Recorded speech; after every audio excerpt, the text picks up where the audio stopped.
అంకమ్మ గారు మీతో స్టార్ట్ చేద్దాం. నమస్తే. నమస్తే అండి. అంకమ్మ గారు, ఈరోజు ఏదైతే సర్పంచ్లు చేపట్టిన చెలో అసెంబ్లీ కార్యక్రమం ఉద్రిక్తంగా మారింది, కొంతమంది గాయాలయ్యాయి, అలాగే పోలీసులు వ్యవహరించిన తీరు కూడా కొంత వివాదానికి దారితీసింది.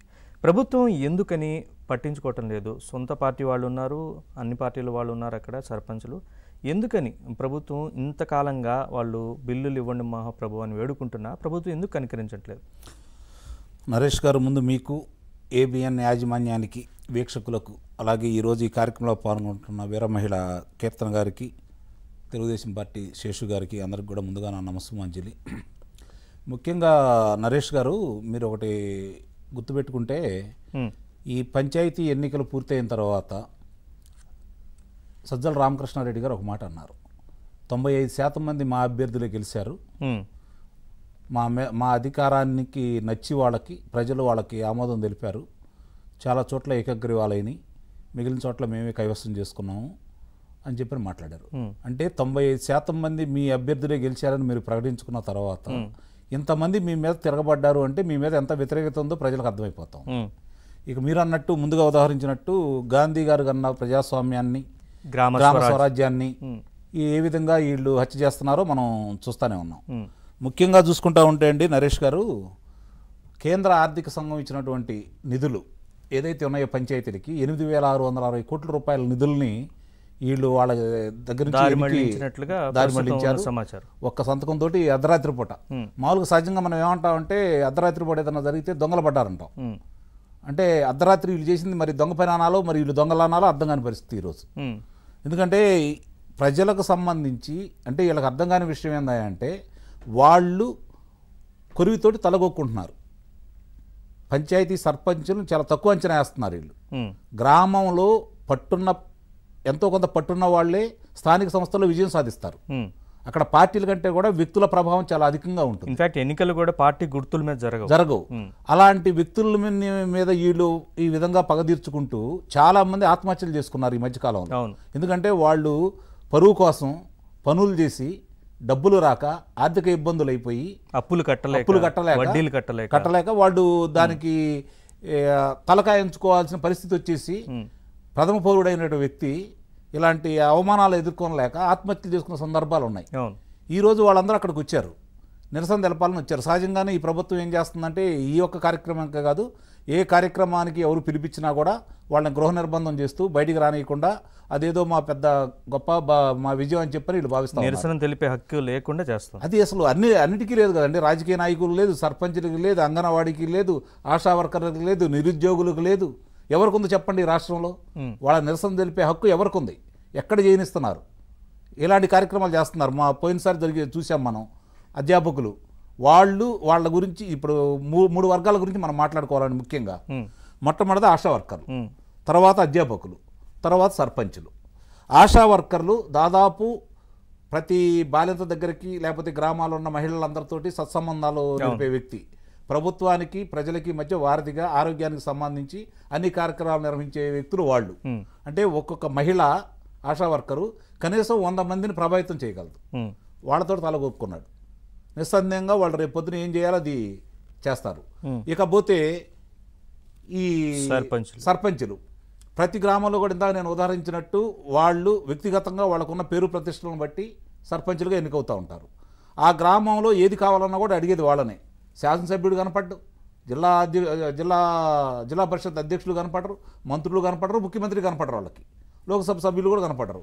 వాళ్ళకి ప్రత్యక్షంగానూ సంబంధం ఉండి ప్రతిరోజు బజారుకి వచ్చిన తర్వాత అన్న, బావ, లేకపోతే బాబాయి, మామయ్య అని వరుస పెట్టి పిలుచుకుంటూ, అక్కా వదినని పిలుచుకుంటూ ప్రజలతో మమేకమైనటువంటి వ్యక్తులు గ్రామ సర్పంచులు. వాళ్ళు రేపు పొద్దున వాళ్ళని ఇబ్బందులు పెట్టారు. మీరు ఇన్ని వేల గ్రామాలకు సంబంధించినటువంటి సర్పంచులు ఈరోజు రోడ్డును పట్టడానికి, మరి వాళ్ళు నిరసన తెలపడానికి వాళ్ళు ముందుకు వచ్చారు నీ మీద అంటే, నీ మీద ఎంతగా వాళ్ళు కోపాధికులై ఉన్నారో గుర్తించాలి. అయినా సరే దున్నపోతు మీద వర్షం పడ్డ సందంగా అవి ఏమీ మా పట్టవు.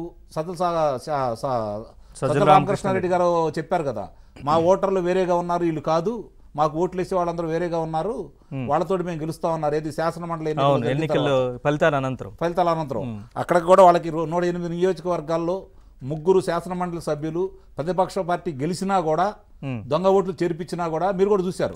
మీరు కూడా దాన్ని ప్రసారం చేయడం కూడా జరిగింది. ఏంటంటే 2వ తరగతి నుంచి 10వ తరగతి లోపు చదివినటువంటి మహిళలను తీసుకొచ్చేసి దొంగ ఓట్లు సృష్టించి దొంగ ఓట్లు వేయించుకున్నా కూడా ఘోరాది ఘోరంగా ఓడిపోయారు. ఇక్కడ ఇంత జరుగుతున్న సమయంలో ఈరోజు ఆంధ్ర రాష్ట్రానికి సంబంధించి ఇలా వైఫల్యాలన్నీ ఎండగట్టడానికి అట్లాగే అధ్యాపకులు ప్రతి గ్రామంలో పిల్లలతో కాకుండా పిల్లల తల్లిదండ్రులతో కూడా సంబంధాలు ఉన్నటువంటి నిలిపే వ్యక్తులు అధ్యాపకులు. పిల్లల్ని భావి భారత పౌరులుగా తీర్చిదిద్దేవాళ్ళు అధ్యాపకులు. అలాంటి వాళ్ళని కూడా మీరు చేసినటువంటి దాష్టికానికి వాళ్ళు ఏ విధంగా తిరగబడ్డారో చూస్తూనే ఉన్నాం. వాళ్ళని మీ మీద కోపంగా ఉన్నారు ఉద్దేశంతో రేపు ఎన్నికల విధుల్లో పాల్గొనకూడదని చెప్పని వాళ్ళని దూరంగా పెట్టాలని మీరు భావించారు. కానీ మీ ఆటలు సాగలేదు. ఎన్నికల సంఘం దానికి విరుగుడు వాళ్లే ఉండాలి, మీ వీళ్ళు ఎలా ఉంటారని చెప్పింది. మీరు సచివాలయ ఉద్యోగులతోటి వాలంటీర్లతోటి మీరు చేయాలని చెప్పని మీరు భావించారు. అక్కడ మీకు ఎదురు దెబ్బ తగిలింది. ఈరోజు ఆంధ్ర రాష్ట్రం ఇప్పుడు దాకా వాళ్ళకి ఆటలు ఎట్లా సాగినాయి అంటే నరేష్ గారు మొట్టమొదట వాళ్ళు అధికారంలోకి వచ్చిన తర్వాత ప్రతిపక్షాలు ఒక 6 నెలలు చూద్దాం అనుకున్నారు. అంతలోకి రాజధాని ఉద్యమం మొదలైంది. వెంటనే పెద్ద సమయం లేకుండానే కరోనా రావడం అనేది ఈయన రక్షించింది. ఇప్పుడు దాకా ఆ కరోనా 2 సంవత్సరాలు ఆ వంక అడ్డం పెట్టుకొని ఎవరిని బయటికి రానియకుండా నిర్బంధకాండ చేశాడు, విజయవంతం సాధించాడు. ఎవరు కూడా వచ్చే పరిస్థితి కూడా లేదు. తర్వాత అదే వంక పెట్టుకొని వాళ్ళని బయటికి రానియకుండా చేస్తానన్నాడు. ఆ తర్వాత చంద్రబాబు నాయుడు గారు ప్రభుత్వ వైఫల్యాల మీద బజారుకు వచ్చేసి ఏమేం జరుగుతుంది, వీళ్ళు ఏమి వైఫల్యాల్లో ఉన్నారు, ప్రజలకు ఇచ్చినటువంటి హామీలు ఏంటి, ఎందుకు నెరవేర్చట్లేదు, ఏ విధమైన అరాచక పాలన చేస్తున్నారని ఆయన మొదలుపెట్టాడు. ఆయన చాలదన్నట్టు వాళ్ళ అబ్బాయి గారు బయలుదేరాడు యువగణం పాదయాత్ర అని చెప్పని.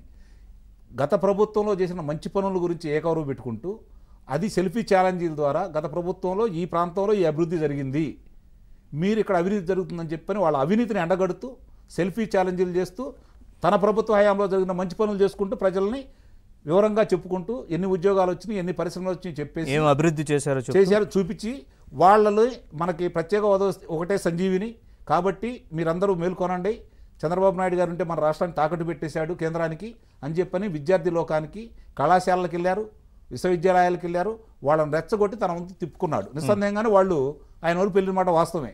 190% మంది యువకులు అలాగే మహిళలు వేయటం వల్లే ఆ రోజు ఆయన గెలవడం కూడా జరిగింది.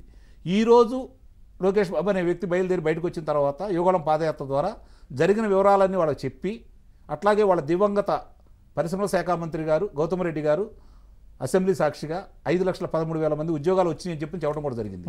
ఇవన్నీ గుర్తుపెట్టుకొని ఆయన అందరికీ చెబుతూ పరిశ్రమల గురించి చెప్పుకుంటూ వచ్చిన తర్వాత యువత కూడా ఆలోచనలో పడి చిత్తూరు జిల్లా దాటిని కాడించి అతను బ్రహ్మరథం బట్టి వాళ్ళు నడిపించారండి లోకేష్ గారి యువగళం పాదయాత్ర.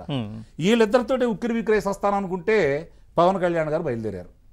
పవన్ కళ్యాణ్ గారు బయలుదేరి వారాహి యాత్ర మొదలుపెట్టి ఆ సునామీ చూసిన తర్వాత ఏం చేయాలో అర్థం కాల. ముప్పేట దాడిని ఎట్ట తట్టుకోవాలనుకుంటే ఈ సమస్యలన్నీ వచ్చి పడ్డాయి. ఇలాంటి పరిస్థితులు ఇలా కాదు, వీళ్ళని ఎట్లా బయటకు వదిలితే ఇబ్బంది అని చెప్పని చంద్రబాబు నాయుడు గారు నిర్బంధం చేశారు. చంద్రబాబు నాయుడు గారు నిర్బంధం చేసిన తర్వాత గతంలో ఆయన చెప్పుకున్నవి చేసినవి చెప్పుకోలేనివన్నీ కూడా ప్రజలే చెప్పారు. అది ఒక మంచి పని చేశాడు నిస్సందేహంగా. జగన్మోహన్ రెడ్డి గారికి ఆయనకి తెలుగుదేశం పార్టీ వాళ్ళు కృతజ్ఞత తెలియజేసుకోవాలి. ఒక్క నిమిషం అంకనరావు గారు, జనసేన నేత కీర్తన గారు ఉన్నారు. ఒక విషయం ఈ సందర్భంగా పవన్ కళ్యాణ్ గారు వచ్చి చంద్రబాబు నాయుడు గారితో చెయ్యి కలిపి మైత్రి బంధం కొనసాగిద్దామని ముందుకొచ్చే తలకి ఇక వీళ్ళకేమి మాటలు లేవు, ఏం చేయాలో కూడా అర్థంగా పాల్గొని పరిస్థితి. కాబట్టి ఇప్పుడు ఈ పొత్తు ఇట్లా జరుగుతూ ఉండి ముందుకెళ్ళి రేపు పొద్దున మనకి గౌరవప్రదమైన స్థానాలు కూడా రావని నిర్ణయానికి వచ్చిన తర్వాత ఇలా అన్ని వర్గాలు వచ్చి దాడి చేస్తుంటే ఏం చేయాలో అర్థం కాక దౌర్జన్యం